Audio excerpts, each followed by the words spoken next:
Les jungles de Sepang ne résonnaient pas seulement des tirs, elles hurlaient. C'était en 1944. La nuit vibrait de chants, de l'acier et de quelque chose de bien plus ancien que la guerre elle-même. Des années durant, les charges Banzai japonaises brisèrent les lignes alliées par la terreur et la volonté pure. Mais cette fois, ils firent face à une nouvelle forme d'horreur. Elles n'utilisaient pas de balles, elles utilisaient le feu, ce qui avait commencé comme un projet top secret dans de calmes laboratoires américains allait devenir l'arme qui mit fin au mythe du courage implacable. Ceci est l'histoire du lance-flamme M2, révélant comment une unique invention a inversé le cours de la guerre du Pacifique et a transformé à jamais la psychologie du combat. Ceci est No Man's Land. Abonnez-vous et entrez dans le feu. Avant que Sepang ne se transforme en une fournaise d'acier et de feu, la guerre du Pacifique avait déjà gravé un rythme sinistre dans l'esprit de chaque marine.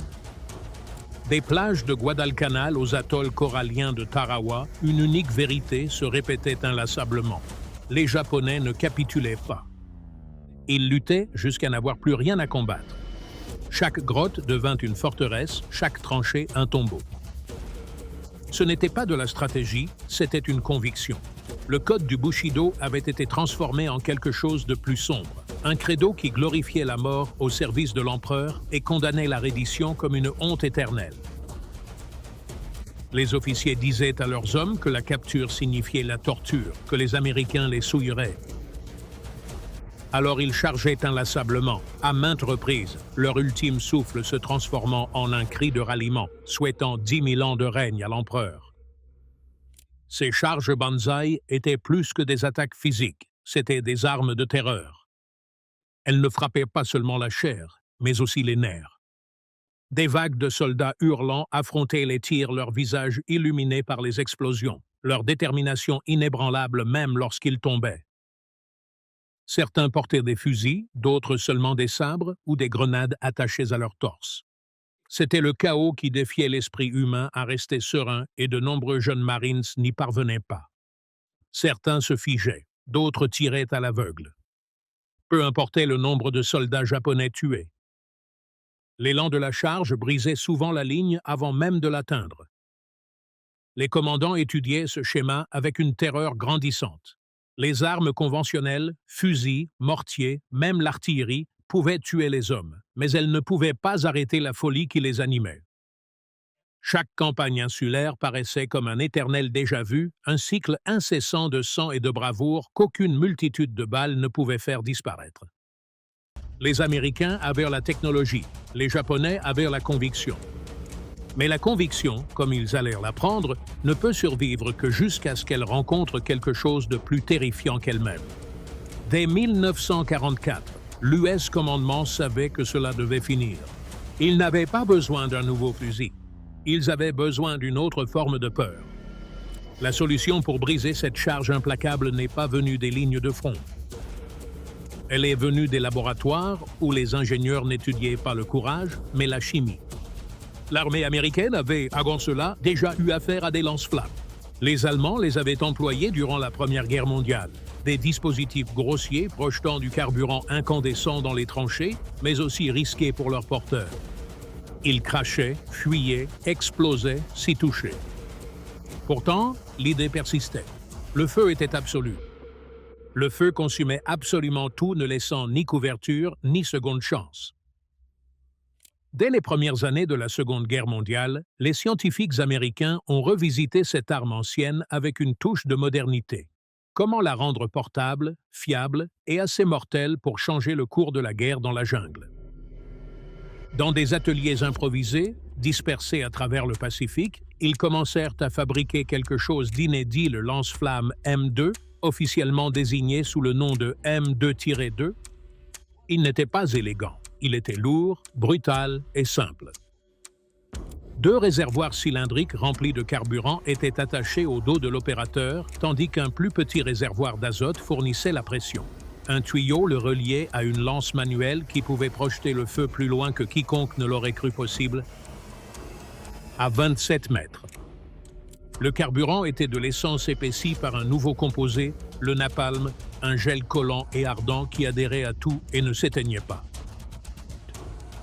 Lorsqu'on pressait la détente, l'azote comprimé forçait le napalm à travers la buse où une petite flamme d'allumage le transformait en un jet de feu liquide. Une fois chargé, le M2 pesait environ 32 kg et pouvait maintenir une flamme continue pendant environ 7 secondes. 7 secondes.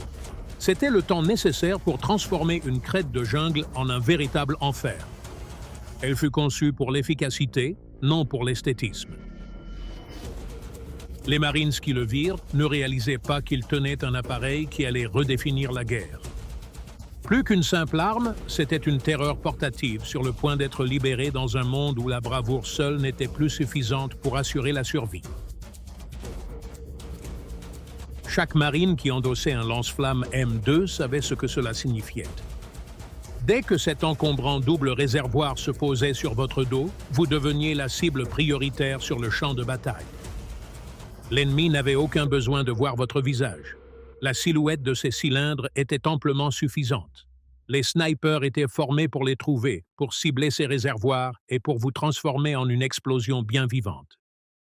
Le poids seul, près de 32 kg, tirait sur votre colonne vertébrale et ralentissait chacun de vos pas. Chaque mouvement produisait des bruits métalliques et des sifflements des valves et de la pression. Ce n'était pas qu'une simple arme. C'était un véritable fardeau exigeant à la fois courage et une extrême précision, car la moindre faute pouvait enflammer tout ce qui se trouvait derrière vous. L'entraînement était d'une intensité redoutable et sans pitié.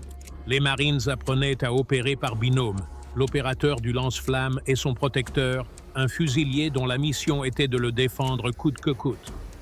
Sur les terrains d'entraînement du Pacifique, ils répétaient inlassablement cette même danse mortelle. Avancer, s'accroupir, tirer, puis reculer. La synchronisation était vitale. Si l'opérateur perdait l'équilibre ou tordait trop brutalement le tuyau, il risquait de rompre une conduite.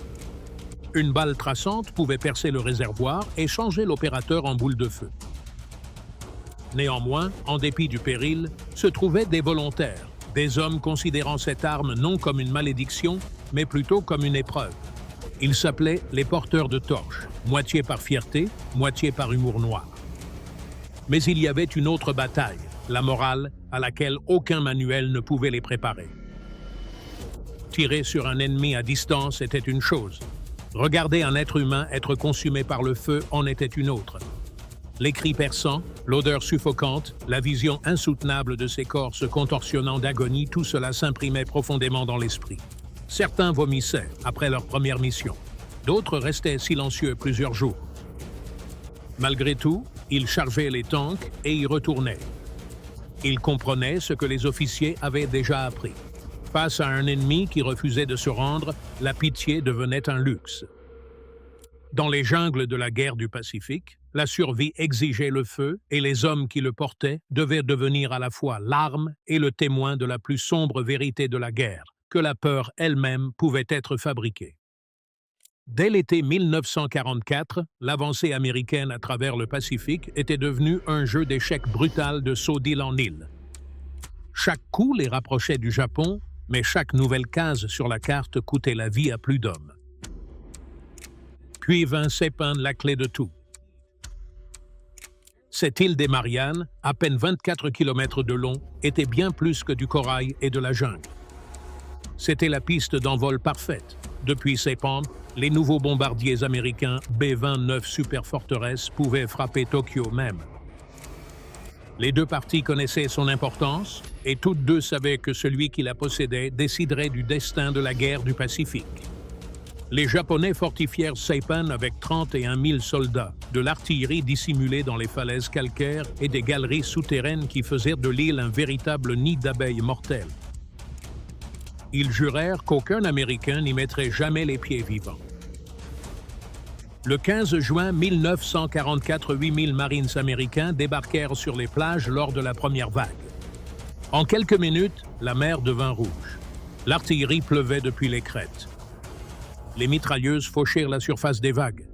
Pourtant, ils continuaient à avancer, centimètre par centimètre, creusant des abris sommaires sous les tirs ennemis. Au crépuscule, les Marines avaient formé une ligne fragile sur la plage. Cependant, alors que le crépuscule s'installait sur l'île, les commandants japonais préparaient une contre-attaque sans précédent, d'une ampleur inédite pour les Marines.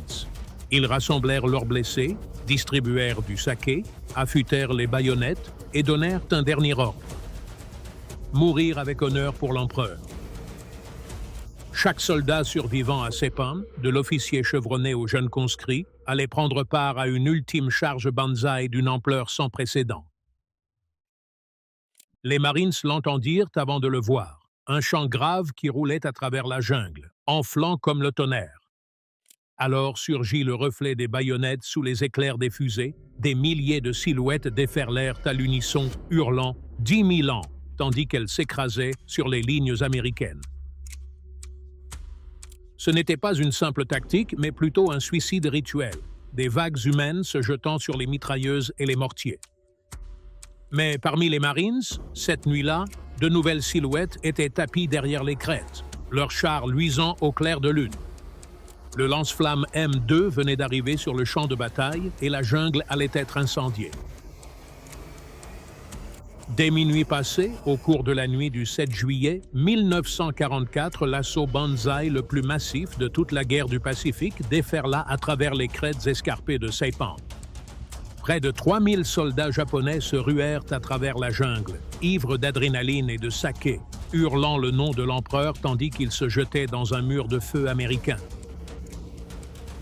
Dans l'obscurité, des fusées éclairantes éclatèrent, transformant la jungle en une scène surréaliste de fumée et de mouvement. Retranchés dans leur foxhole, les Marines serraient fermement leurs fusils, le bruit de milliers de bottes se faisant de plus en plus assourdissant, suivi par le sifflement métallique des lames et le rugissement guttural d'une multitude de voix trop nombreuses pour être dénombrées. Soudain, un son inédit retentit, un sifflement d'une violence inouïe, tel celui d'un serpent géant exhalant son souffle avec force. Depuis les lignes des Marines, des jets de feu liquide s'arquèrent dans la nuit. Le premier opérateur de lance-flammes à intervenir fut un soldat de 19 ans de l'Ohio. Il n'avait jamais utilisé cette arme au combat auparavant. Quand il pressa la détente, l'azote sous pression força le napalm épais à travers la buse et sur la masse des assaillants. La jungle s'enflamma. Les flammes s'accrochaient aux uniformes, aux arbres et à la chair, se propageant trop vite pour l'œil. La charge qui avait terrifié les soldats américains pendant des années vacilla soudain dans le chaos. Les cris de banzai se muèrent en hurlements d'agonie. Le napalm ne faisait pas que brûler, il collait. Il recouvrait tout ce qu'il touchait, transformant l'air lui-même en une arme. La chaleur était si intense que les ceintures de munitions explosaient sur place. Des grenades explosaient dans les mains des soldats, et même les feuilles juste au-dessus d'eux s'enflammaient. Le feu consumait l'oxygène, étouffant la nuit dans la fumée. Les crêtes autrefois vertes rougeoyaient, animées d'ombres mouvantes, certaines humaines, d'autres méconnaissables. Pourtant, la charge ne s'arrêta pas. Alors que des centaines brûlaient, d'autres continuaient d'avancer à travers le brasier, visage noirci, baïonnette au canon. Pour les Marines, c'était comme combattre des fantômes qui refusaient de mourir. Les opérateurs de lance-flammes tenaient leur position, enchaînant leurs rafales de 7 secondes pendant que les fusiliers les protégeaient des snipers. L'air empestait l'huile brûlée et la chair. En ces quelques minutes, quelque chose de fondamental changea dans la guerre. Le courage ne décidait plus de la victoire. La chimie, oui. Et pour la toute première fois dans le Pacifique, le feu fut élevé au rang de stratégie. Lorsque les premiers réservoirs de napalm furent épuisés, le silence ne suivit pas, seulement le faible crépitement des arbres en feu et le lointain grondement des grenades. La charge banzai avait percé en plusieurs poches éparses, et les Marines se battaient désormais au corps à corps, les baïonnettes s'entrechoquant, les poings balançant, les couteaux étincelant à la lumière des flammes. Le sol était glissant de boue, d'huile et de sang. Au milieu de ce chaos, les hommes qui portaient les lance-flammes M2 devinrent simultanément des sauveurs et des cibles. Les soldats japonais apprirent vite que tuer un opérateur de lance-flammes pouvait stopper le feu et ouvrir une brèche dans la ligne. Ils visaient les réservoirs. Les balles ricochaient sur les coques d'acier incurvées, et quand l'une d'elles touchait sa cible, l'explosion illuminait la nuit comme un soleil miniature. Le soldat Harding, son arme vide, attrapa sa carabine et combattit aux côtés des fusiliers qu'il devait protéger. De l'autre côté, d'autres opérateurs tentaient de se repositionner sous le feu. Ces réservoirs pesaient plus de 30 kilos chacun et chaque pas effectué dans la boue était comparable à traîner une ancre. Des hommes tombaient, écrasés par leur matériel, touchés. D'autres continuaient d'avancer, les épaules fumantes à cause de la chaleur, le visage noirci de suie. Les Marines qui les gardaient criaient les cibles, dégageant des couloirs pour que les lance-flammes puissent avancer. C'était un rythme brutal et bien coordonné. Les tireurs ouvraient le feu à distance, les lance-flammes balayaient les environs de près, chacun couvrant l'autre. Chaque opérateur connaissait la limite de son arme, seulement 7 secondes de feu par charge de réservoir. Mais ces 7 secondes pouvaient anéantir une charge, détruire un bunker ou gagner un temps précieux pour évacuer les camarades blessés. Quand une rafale atteignait sa cible, le résultat était total. Des sections entières de jungle s'enflammaient, les flammes plus rapides que tout homme ne pouvait courir. Le silence qui suivait le rendait plus terrifiant. Aucun coup de feu, aucun déplacement, juste le lointain rugissement des flammes qui consument la végétation et les chairs. À l'aube, la jungle autour de Saipan ressemblait à la surface d'une autre planète. Des arbres calcinés se dressaient, doigts noirs sur sol fumant. Les corps, amis et ennemis confondus, gisaient déformés parmi les cendres. Le lance-flamme M2 avait brillamment accompli sa mission. La plus gigantesque charge Banzai de l'histoire touchait à sa fin et avec elle, l'époque des assauts suicides massifs s'était évanouie en flammes. Au lever du soleil, le 7 juillet 1944, le champ de bataille était méconnaissable. L'air vibrait encore de chaleur. La fumée dérivait bas sur les crêtes et l'odeur de pétrole brûlé et de chair était si lourde qu'on pouvait la goûter. Des milliers de soldats japonais gisaient morts, leur charge autrefois implacable réduite en cendres et au silence. Plus de 2500 d'entre eux avaient été tués en quelques heures seulement. Les Marines, bien qu'épuisés et sans sommeil, avaient tenu bon, et ce faisant, ils avaient été témoins de quelque chose de bien plus grand qu'une unique victoire. Le mythe de l'irrésistible charge Banzai avait été anéanti, non par un acte de courage, mais plutôt par la simple chimie. Les rafales de 7 secondes des lance-flammes avaient fait plus que nettoyer la jungle. Cela avait changé la psychologie des Japonais. Pendant des années, les soldats nippons avaient combattu avec une invincibilité presque spirituelle, persuadés que mourir au combat conférait l'honneur éternel. Mais le feu a réécrit cette croyance. C'était la seule force qu'ils ne pouvaient ni combattre ni endurer. Ils dévoraient l'honneur, annihilaient le courage et repoussaient la dignité de succomber, les armes à la main. Des documents capturés ont révélé plus tard que les troupes japonaises craignaient les lance-flammes plus que les chars, les mortiers ou les mitrailleuses. Un officier a noté, l'arme à feu est d'un autre monde. Cependant, pour les Marines, la victoire fut obtenue à un prix élevé. Les hommes qui portaient le M2 n'étaient pas des héros célébrés, c'étaient des hommes hantés. Beaucoup refusaient de parler de ce qu'ils avaient fait. Brûler des hommes vifs, même des ennemis, laissaient des cicatrices qu'aucune médaille ne pouvait cacher. Des vétérans ont admis plus tard que le bruit du combustible s'enflammant hantait leurs rêves pendant des décennies. Cependant, dans la froide arithmétique de la guerre, l'arme avait tout de même fonctionné. Chaque grotte brûlée épargnait des dizaines de Marines qui n'auraient pas à y ramper avec des grenades. Chaque charge brisée signifiait moins de tombes américaines. À partir de Saipan, la tactique Banzai a presque entièrement disparu. L'armée japonaise, autrefois caractérisée par son audacieuse offensive, s'est reconvertie dans une défense acharnée creusant davantage, édifiant des réseaux de grottes, forçant ainsi les Américains à progresser pied à pied. L'équilibre de la terreur s'était inversé. La flamme avait fait ce que les balles n'avaient jamais pu.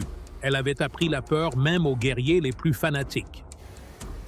Après Saipan, l'enseignement se répandit avec plus de rapidité que les flammes qui avaient ravagé ces jungles.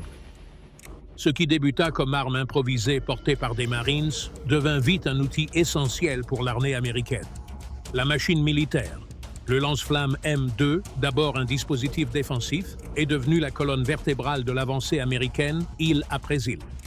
Au moment où les Marines ont débarqué sur Iwo Jima en février 1945, chaque division possédait des sections de lance-flammes dédiées.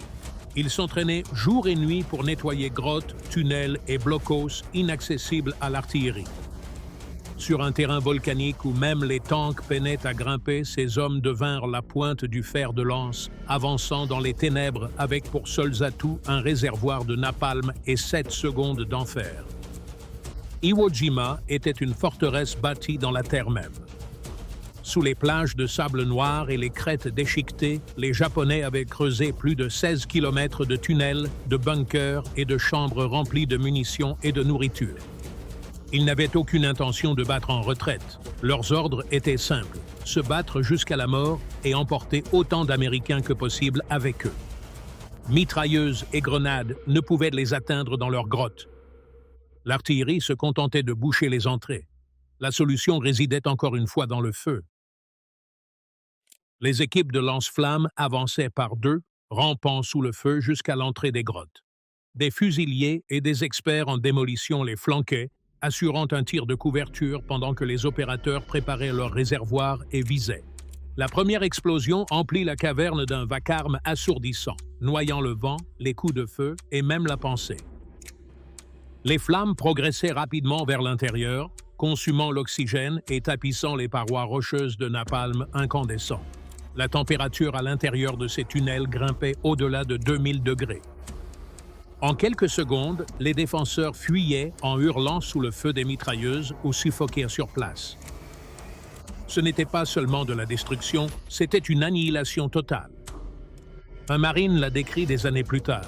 On ne faisait pas que les tuer. On effaçait l'air qu'ils respiraient. La déclaration était froide, mais précise. Les lance-flammes n'ont pas seulement gagné des batailles, ils en ont changé la nature. Mais le prix à payer pour les hommes qui maniaient le feu était immense. La durée de vie d'un opérateur de lance-flammes se comptait en minutes dès le début de l'assaut. Les tireurs d'élite japonais apprirent à cibler les chars d'abord. Un seul coup pouvait incinérer une escouade entière. Les opérateurs le savaient, et pourtant, ils continuaient d'avancer. Ils combattaient en équipe de deux, un porteur et un protecteur. Souvent, le protecteur périssait en premier. Ceux qui survivaient en revenaient fréquemment avec leurs propres brûlures, leur équipement fondu, les yeux noircis par la suie. À Okinawa, la dernière et plus sanglante bataille du Pacifique, le lance-flamme est devenu l'arme de prédilection. Les troupes japonaises avaient abandonné l'idée de bataille ouverte. Elles ont creusé profondément dans les collines calcaires, créant des labyrinthes mortels. Les Marines ont répondu avec une fureur méthodique. Chaque grotte fut nettoyée systématiquement, grenades d'abord, puis les flammes. Les ingénieurs ont monté des lance-flammes sur des chars Sherman, créant des enfers mobiles capables de baigner des collines entières dans le feu. C'était réellement efficace, dévastateur et tout à fait terrifiant. Mi-1945, le lance-flammes, d'armes tactiques, était devenu un symbole de la domination américaine et de la déchéance morale croissante de la guerre. Ce qui était une réponse désespérée aux charges suicides devint la norme. Villages, jungles et grottes brûlaient tous de la même manière. Le feu était devenu un symbole de victoire. Pourtant, à l'issue de chaque combat, tandis que les marines se tenaient devant des grottes fumantes et observaient leur œuvre, une interrogation demeurait. Quelle part de leur propre humanité avaient-ils brûlé avec? Les commandants justifiaient l'arme par les chiffres, moins de pertes marines, des victoires plus rapides, des batailles plus courtes. Mais le poids émotionnel des troupes était plus lourd que tout réservoir de carburant. Un survivant a écrit « Le feu m'a sauvé la vie une centaine de fois. J'aimerais juste ne pas avoir à voir ce qu'il a fait aux leurs. Saipan avait appris à l'armée que la peur pouvait être fabriquée. Iwo Jima et Okinawa ont prouvé qu'elle pouvait être industrialisée. Des paysages entiers furent réduits en cendres au nom du progrès. Et comme la guerre approchait du continent japonais, les planificateurs examinaient leurs cartes et anticipaient un avenir terrifiant. Une nation entièrement faite de bois, de papier et de bambou. Si l'invasion devait se dérouler, le feu qui avait déjà ravagé les îles consumerait très rapidement la nation entière. Le lance-flamme M2, autrefois une arme de fortune, faisait maintenant partie de quelque chose de bien plus grand. Une philosophie de guerre où l'annihilation remplaçait l'honneur et où la victoire signifiait la survie à tout prix. Le feu qui a mis fin à la charge Banzai était sur le point d'éclairer le chemin jusqu'aux portes du Japon. Quand la guerre s'est finalement terminée en août 1945, l'histoire du lance-flamme, elle, ne s'est pas arrêtée. Elle est tout simplement devenue silencieuse. Cette arme, qui avait stoppé la charge Banzai à Saipan et transformé les grottes d'Iwo Jima et d'Okinawa en de véritables enfers de flammes, était soudainement devenue déplacée dans un monde cherchant à se reconstruire. Les soldats sont rentrés chez eux en héros, mais les hommes qui avaient transporté le M2 n'étaient pas honorés lors des défilés. Ils étaient hantés par l'odeur du napalm en feu et par les cris qu'ils ne pourraient jamais oublier. L'armée a emballé les lance-flammes dans des caisses, les a enfouis dans des entrepôts et a laissé l'histoire suivre son cours sans mentionner ce que ces 7 secondes de feu avaient provoqué. Son héritage n'a pourtant jamais disparu. Il a évolué. Les mêmes principes chimiques qui se trouvaient derrière l'essence épaissie du M2 sont devenus la base des bombardements au napalm, une forme bien plus vaste et mortelle de la même terreur. De la Corée au Vietnam, les avions à réaction ont perpétué la leçon née dans les jungles de Saipan. Le feu ne se contentait pas de détruire, il dominait. Il imposait les mouvements, anéantissait le moral et redéfinissait les frontières de la peur. Chaque frappe aérienne nocturne qui se transformait en jour faisait écho à ce premier jet de flamme, tiré par un jeune marine de 19 ans sur une sombre crête du Pacifique. Mais au-delà des statistiques et des triomphes militaires, le coût humain persistait. Les survivants japonais ayant vécu des attaques au lance-flammes ne considéraient pas l'arme avec haine, mais plutôt avec une sorte de respect mêlé d'effroi. Un vétéran a confié: « Cela nous a fait réaliser que les dieux nous avaient quittés. » La conviction traditionnelle du Bushido, selon laquelle l'honneur s'obtenait par la mort, était impuissante face à une arme réduisant les hommes en cendres avant qu'ils ne puissent même se battre. Pour les Américains aussi, la blessure morale était profonde. Nombreux sont les opérateurs qui ont confessé des décennies plus tard n'avoir jamais évoqué leurs actions, pas même à leur propre famille. Ils avaient été formés pour survivre, mais pas à comprendre tout ce que la survie impliquait. Dans les années d'après-guerre, tandis que le Japon se reconstruisait et que l'Amérique basculait dans l'ère atomique, le lance-flamme tomba dans l'oubli, éclipsé par cette bombe qui mit fin à toute chose en un seul éclair. D'une manière sombre et poétique, le M2 avait présagé Hiroshima. Ils sont tous deux nés d'une même idée, qu'une destruction totale pouvait sauver des vies en achevant la guerre plus vite. Tous deux ont démontré que lorsque le feu se mue en stratégie, l'humanité perd ce qu'elle ne peut regagner. Aujourd'hui, le M2 est dans les musées, derrière une vitre, poli et silencieux. Les touristes voient une relique, les historiens, une innovation. Mais ceux qui saisissent véritablement son histoire y perçoivent plus qu'un simple objet. Ils voient un miroir reflétant la capacité humaine tant à l'invention qu'à l'horreur. L'arme qui mit fin à l'assaut a également brûlé les illusions d'une guerre honorable. Elle a contraint le monde à faire face à une vérité inédite. La victoire et la moralité cohabitent rarement sur le même champ de bataille. Sur les crêtes noircies de Saipan, des chars rouillés gisent encore, à moitié enfouis dans le sol. La jungle a repris ses droits, recouvrant les cicatrices. Mais si l'on creuse assez profond, le sol sent encore légèrement le carburant. La guerre est peut-être finie, mais la question qu'elle a soulevée est toujours brûlante. Lorsque la survie exige le feu, quelle portion de votre âme consumez-vous avec lui? Si cette histoire vous touche, abonnez-vous à No Man's Land pour préserver les vérités oubliées de l'histoire. Car derrière chaque arme, chaque victoire et chaque chiffre se cache une histoire que le monde a vainement tenté d'oublier et quelqu'un qui, pour sa part, n'a jamais pu s'en défaire.